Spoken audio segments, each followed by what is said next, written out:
Hey everyone, welcome to this edition of Keep Watch Pass. We have our second episode with the one and only Gomez from the Sleevie G Show. Gomez, welcome to the show. How are you doing, man? Oh man, I'm so excited tonight. I can't thank you for having me on. I really appreciate it. It's been a while, but I've been catching up on a lot of the shows, which have been some good ones. And what can I say? I'm excited always to come on and share an episode with you, Jay. Now, I'm going to apologize to you in advance for the movies that you are having to watch for the upcoming end of 2023 Grading on a Curve special. Spoiler note, Gomez may not like me after watching those films. Gomez already watched two of them, and he's ready to bury himself. You knew what you were getting into when you said yes. Yeah, I did. So Gomez has given us a wonderful topic for this week. We are going through movies starring the one and only Nicole Kidman. And here's what we're going to do. We are going to go through her filmography, and we are going to pick 3 films: a keep, a watch, and a pass. The keep is a movie that we hold in utter high regard. Watch is a movie that we're like, yeah, okay, cool, it's on. I'm not changing the channel. And the pass is one we would actually prefer not to watch. That's about as rough and harsh as I'm going to be with Nicole Kidman, because her filmography doesn't exactly give you a lot of films to poo-poo on. There's one. You took right on stuff. There is one. There is one. All right. So you picked the actress, so you get to start. What is your keep movie starring Nicole Kidman? My keep movie, we're going to go back. When we're talking back, we're going way back. We're talking 1983. Her first major movie role, but not in America, in Australia. And that movie is BMX Bandits. Oh, God. Yes. That is just a movie that still holds to heart to me to this day, like the movie Rad. I could watch it and never get sick of it. And just seeing a young Nicole Kidman, which looked to be a reddish-hairish Nicole Kidman, still, what can I say? That's when I fell in love with her back in that movie, when I was just a knee duck and a short high. Let's see here.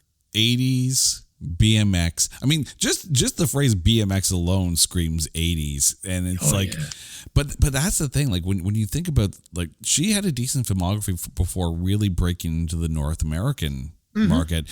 Of course, that was around the time of Days of Thunder when that came out, and she was in there, and the beginning of her marriage to Tom Cruise. Yeah. Yep. So actually, her first American movie wasn't Days of Thunder, though. I think it was the first one that she got wide acclaim for. Yes, but she was in like Dead Calm in 89. Mm-hmm. And I think she did Emerald City in 88. Okay.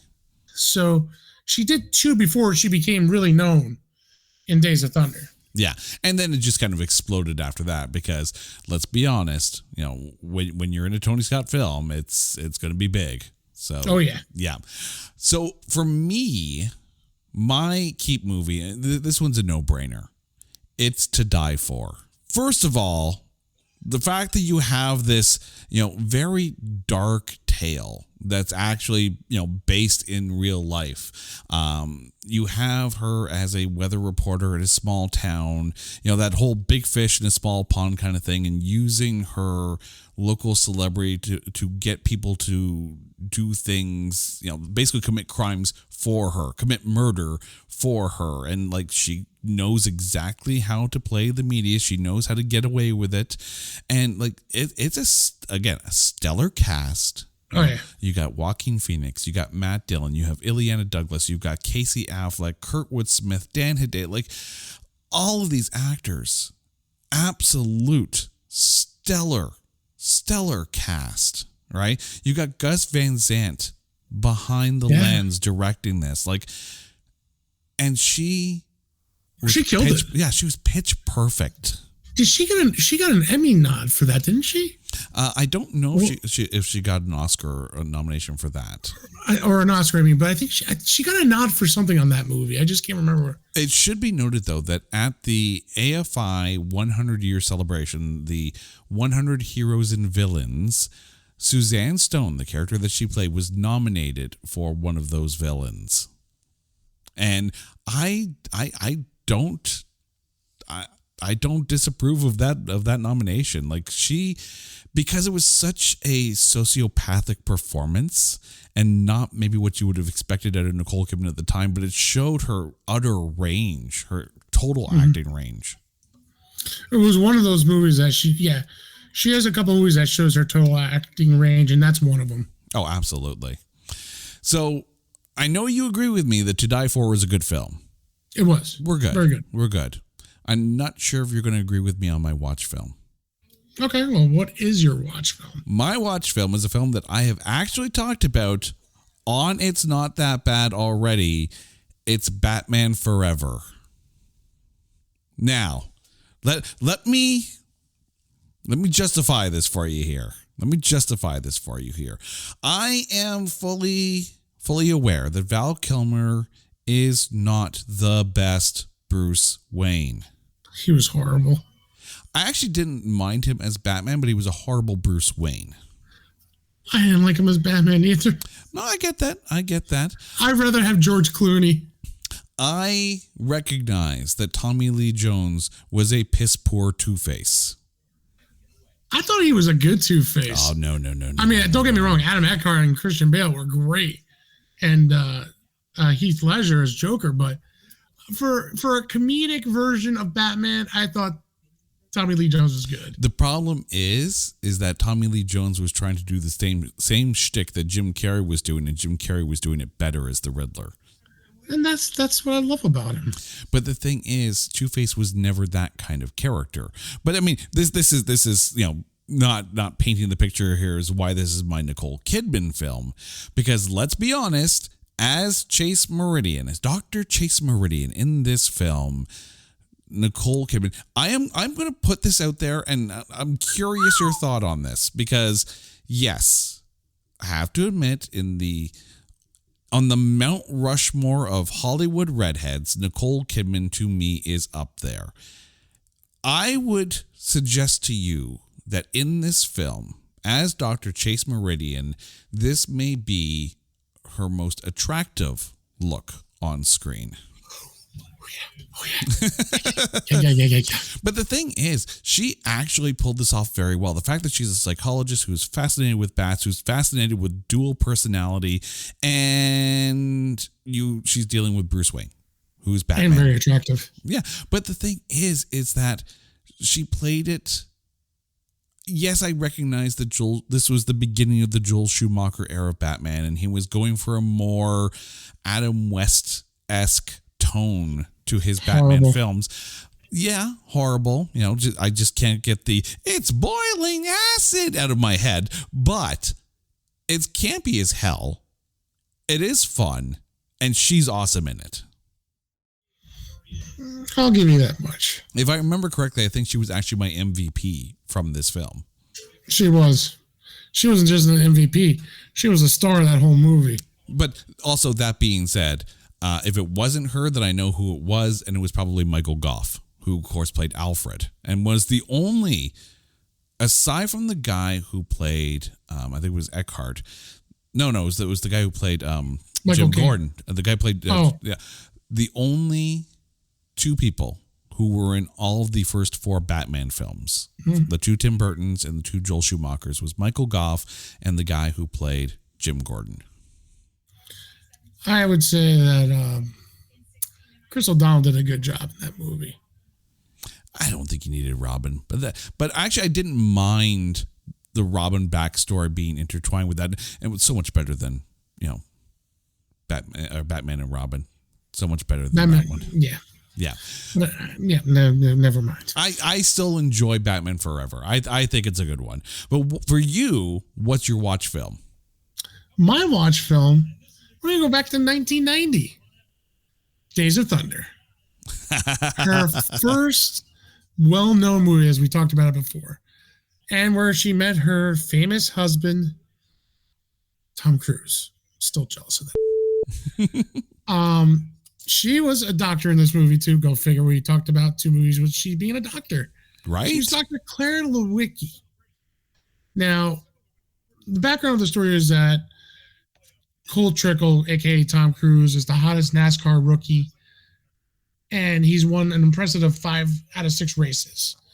And at Daytona, he gets into probably one of the worst car accidents that you would never survive in real life. But we're talking NASCAR, so they had to make the cars really safe. And as we all know, only one person has died that I know of watching NASCAR for many years was Dale Earnhardt Sr. And that was a freak accident alone. But, he's all banged up. He can't see. He's never seen his doctor. I remember the team when he won his first race in Darlington, they dressed up a pretty hot highway patrol officer to, get up and kind of seduced him. You know what I mean? And the best answer is like, Doc, I know what you would like. Takes her hand and puts her right in his favorite area. And she's like, it's not one of my specialties, but I don't mind that once in a while. So that's where she probably fell in love with him in the movie.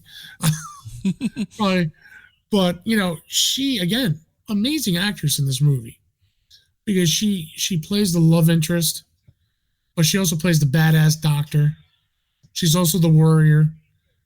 She did it all in this movie, too. It showed, again, how good of an actress she really can be.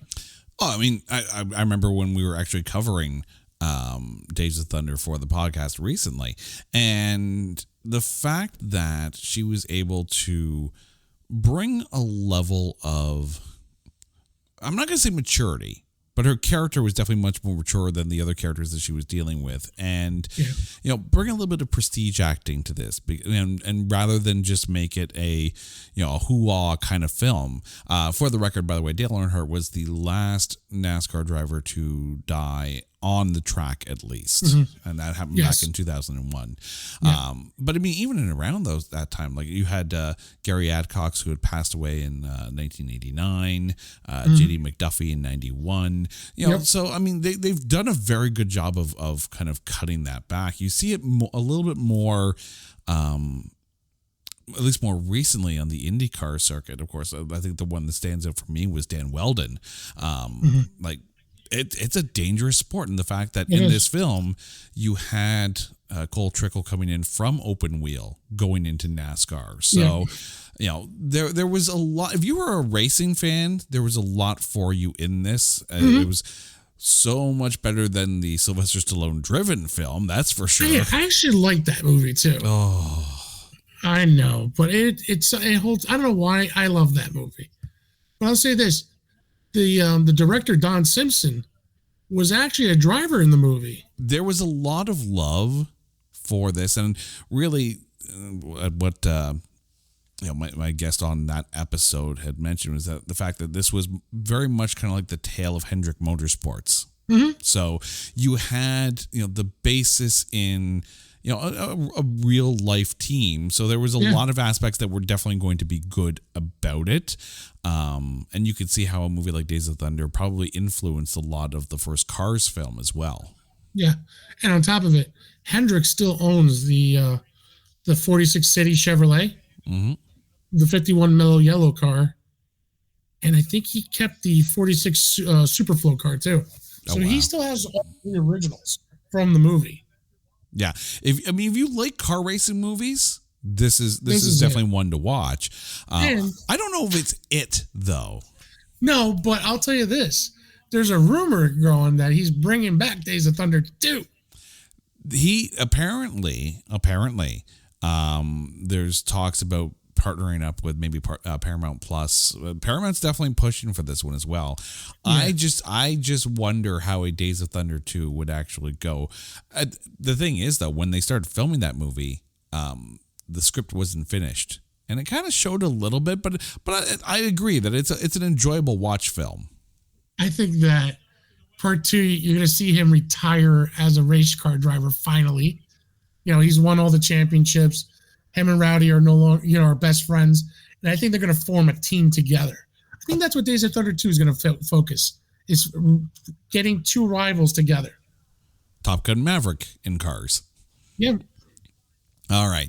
So now it's come time, to hit the dregs. You said there was one film. That's your pass. So what is that Nicole Kidman pass film? 2005 Bewitched. Okay. I'll admit I have not watched that one yet. It was horrible. Listen, Will Ferrell, I love you. You should have never been in that movie with Nicole Kidman. That was the worst movie ever. She tried to do that thing with her nose, as the witch. And you know what? Should have just left that as a TV show. That should have never been touched with a 20-foot pole.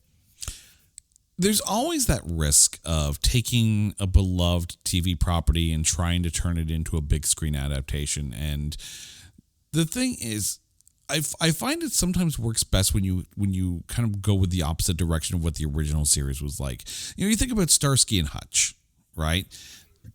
Not the best movie, but I mean, I think if you had taken the original template for Starsky and Hutch and tried to make that into a movie that was similar in tone, it wouldn't work well. Look at 21 Jump Street.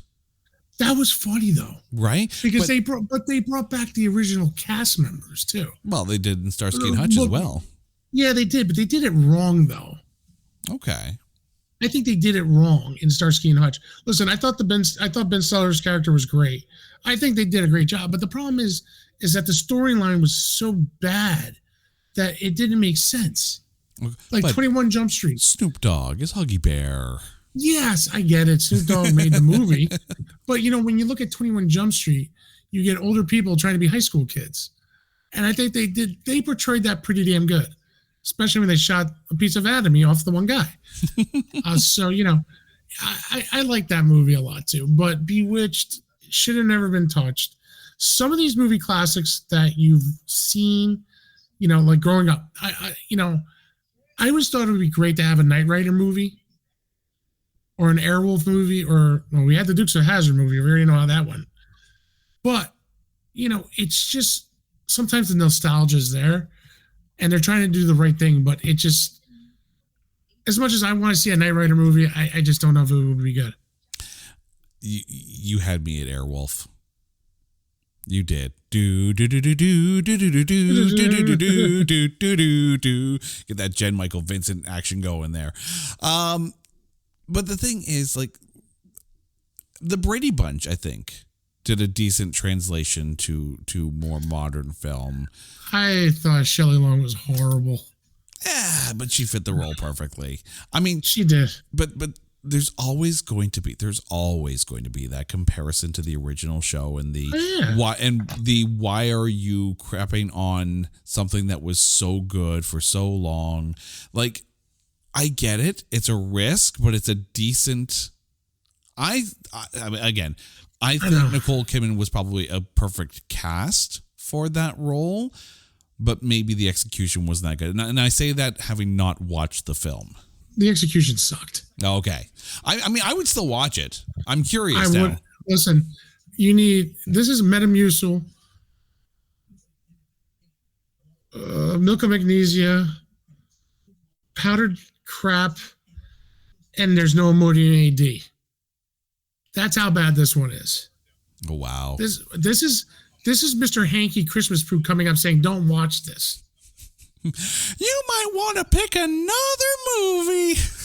That's pretty much what he would be saying. Oh, that was horrible. I couldn't do it. No, never again. Okay.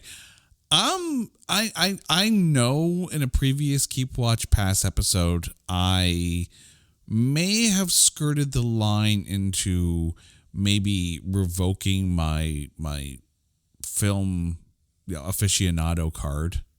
Uh-oh. But I'm going to do it again.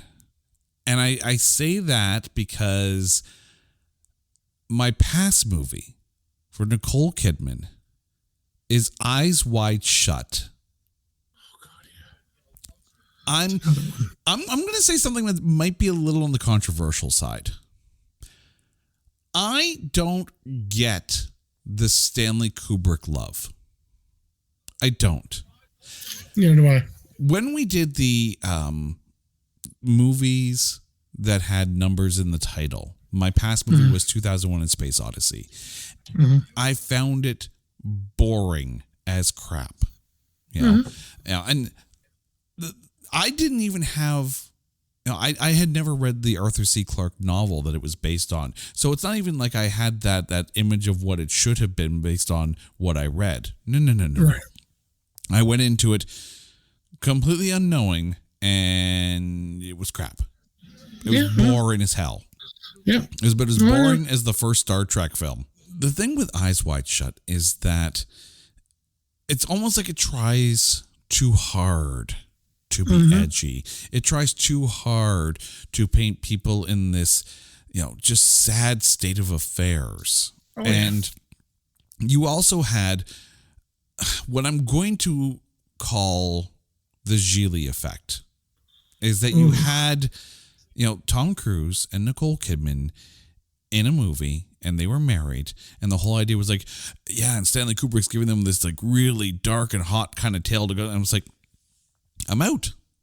I'm out. And then I watched it, and it's like, I'm really out. I stopped watching 5 minutes into it. Like it drags. It's boring. I find it pretentious. And I don't see a redeeming quality in this film. I'm sorry, dear listeners, if you like Stanley Kubrick films. I'm sorry if you hold him up as the pinnacle of film directing. I just don't get it. And that's okay. You don't have to like everyone's work. That's completely fine. Eyes Wide Shut for me, it's a hard pass. Big time. I can't believe I just poo-pooed on Eyes Wide Shut. And that's the thing. Stanley Kubrick is long up there on, like, people will sit there and say he's on the Mount Rushmore of film directors, and no, he's not for me. Not for me either. He's not up there with me. Not for me. By the way, and I need to put this out there, okay, just to put this into perspective, okay, if you're taking a look at the films of Stanley Kubrick, and only the films of Stanley Kubrick, on Rotten Tomatoes, this film is tied for his worst reviewed film. It still doesn't qualify for It's Not That Bad. It sits at a 75%. That's tied with 1953's Fear and Desire. But on Metacritic, it is his, again, second worst reviewed film on Metacritic, sitting at 68. At 66 is The Shining. Really? Yeah. I was surprised. I love that movie. But I wonder how much of those reviews is based in hindsight and some of the backlash that they're getting for the treatment of Shelley Duvall on set. True. So I can see how it being like one of those things where they sit there and say, yeah, maybe I shouldn't be liking this film so much. Yeah, I can see that. I can't see that. All right, Gomez. For our listeners, let's go through the list. What are your keep, watch, and pass movies with starring Nicole Kidman? BMX Bandits, Days of Thunder, and Bewitches the Pooper Shooper. And for me, my keep film is To Die For. My watch film is Batman Forever. Don't shoot me. Don't shoot me. And my pass film is Eyes Wide Shut. Gomez, thank you so much for this little trip down Nicole Kidman Road here. Before we go, please let our listeners know all about the Sleevie G Show and where they can find it and you out there on the interwebs. Well, Sleevie G Show is just a fun-loving show. I have some awesome interviews. Definitely raised awareness of some people. Definitely had some great local New Jersey celebrities come on the show as I keep working to up my game a little bit, hopefully one day. Talk about music. We talk about sports, video games. Jason's been on episode 3. We talk Tony Hawk, the video game and the movies and the music. I mean, just a lot of fun. You can definitely find my blogs on sleeviegpodcast.com or hook up that link tree /SleevieG79. You'll find me on YouTube, SleevieG, _SleevieG. You'll find me everywhere. You'll get connected with Linktree and you'll see me everywhere. All right, man. Thank you so much. And you know that no matter the show and no matter the subject matter, whether it be music, movies, or whatever, there is a mic waiting for you to fill the seat anytime. Nice. And to you, our listeners, you guys know the drill. If there is a subject out there that you would like to hear our keep, watch, and pass picks for, hit us up on social media at Not That Badcast or go to our website at notthatbadcast.com. You can find all of our shows wherever you get your podcasts and also on YouTube if you happen to like listening to them with a still image up there, but that's okay. We'll take your listens wherever you give them to us. Gomez, thank you so much. Listeners, you guys are awesome. This is Keep, Watch, Pass. See you next time. Take care.